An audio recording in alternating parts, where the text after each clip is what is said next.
and welcome back to Planet Nibiru.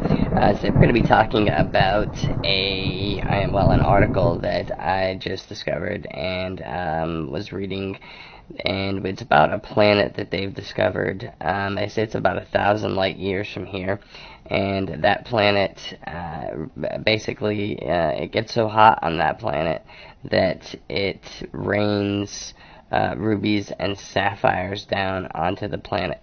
And it might be the only place in the universe where visitors would actually want it to rain every day. It says here that scientists have been watching HAT P7b through the Kepler telescope after it was spotted twinkling in a peculiar fashion 4 years ago. Now, David Armstrong at the University of Warwick found that the exoplanet's brightening and dimming is due to its dazzling cloud system. When we say clouds, they're definitely not like the clouds on Earth. Earth has these fluffy white vapors.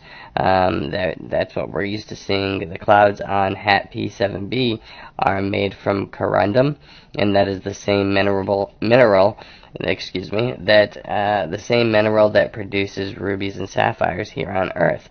If alien life does exist on this brave new world, some 1,000 light years from ours, they'll definitely need a brolly.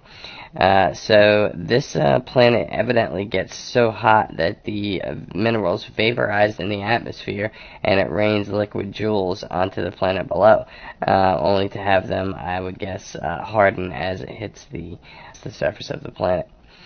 And it goes on to talk about some other strange things that scientists have been baffled by, like the giant red spot on Jupiter and Mars's dust storms and things like that. But it is pretty cool that they would find a planet that would rain sapphires and rubies like this. Now you can see here, this is the world's largest sapphire, and it's worth about $300 million.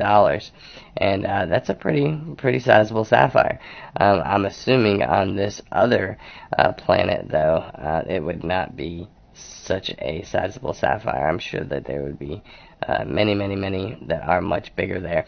But pretty cool to find a planet that is that different from ours, and something to think about when we think about, what life is, what normal life is here on our planet, and then we look out there into some of these other planets that are outside of our solar system and see what's really going on there. Pretty amazing stuff. It's also listed over here on Yahoo, the same article, also just coming from a different source. Scientists think they found a planet weather so hot its clouds are vaporized jewels. So that's pretty cool. Yeah, so we have that in a couple different places. Thought you guys might like to see that. Also, a pretty cool video here that shows a UFO hurtling past the International Space Station. Now, we know that NASA likes to cut that live feed a lot, and of course the live feed cuts mysteriously from the ISS after capturing this flying object off in the distance here. And you can see that it's flying its way out there at first, and then it's getting closer and closer, and they cut the live feed off. And it happens a lot, and many times the pictures are much better than this, or the images that come out of it are actually much better than this. You'll see UFO imagery that is much better than these small little silver balls that we're seeing here. So that's something else that I wanted to get out there that I thought was pretty cool. Wanted to put it out there, let you guys take a look at that today, see what you think. Definitely thought that was cool. There's also an article here on the lost city of Antarctica, and it says that shock claims that massive frozen ancient civilization actually lies beneath a mile of Antarctic ice, and it could even be Atlantis. Now, we know that here recently, especially with the advent or the re-advent of the flat earth coming back into the news, a lot of people are talking about flat earth again. A lot of people are discussing what is down in Antarctica. Why are so many people heading down there? Buzz Aldrin was just down there at 86 years old. He went down there to see whatever is down there. John Kerry was down there the week before that. So there's a lot of people who are heading down to that section of the world. Now, of course, due to certain treaties and things like that, that section of the world is blocked off to you and I. Now, we can pay to go on particular cruises or trips that will take you basically to the edge of Antarctica, but none of them will take you past that. There's sections of Antarctica where you're just not allowed to go, period. And I think that that's strange. I'm sure that just in and of itself, not allowing people to go there generates a lot of these conspiracy theories. And they could squash all of these just by allowing people to go down there, get some GoPros, get some decent cameras, go down there and tour the whole thing. Show us what's down there. If there's nothing there, then there's nothing to worry about.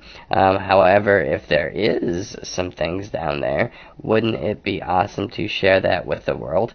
Wouldn't it shed certain light on our past and on our history that we could all use to change the lens with which we view the past? Maybe the world wouldn't be in such a state as it's in right now if we knew our true past, or if we knew of certain things that did exist in the past or that still exist and that is kept from us. I'm not a very big fan of keeping information from people. I do like to share information. I do think that everybody should have the same information, because when everybody does have the same information, they usually make the right decision when they have the right information. So I would like to see more information being shared amongst people, especially when it comes to Antarctica and things like that, and even when it comes to planets that rain rubies and sapphires. I think that that's pretty cool, and it was pretty cool that they actually did release that information to us. So anyway, hope that you have enjoyed this really quick episode. I just wanted to bring you those couple of things because I thought those were really, really cool. Wanted to share them with you today. Thanks again for everything you guys do. Please hit the like and subscribe button. It is definitely free to subscribe, and it definitely helps the channel out tremendously. I thank you guys so much for everything you do. I thank you guys for being interested, for talking about the things that we make videos about here on this channel. We have some great conversations going on in the comment sections, so please keep that up, and have a great and wonderful week. Thanks. Talk to you guys soon.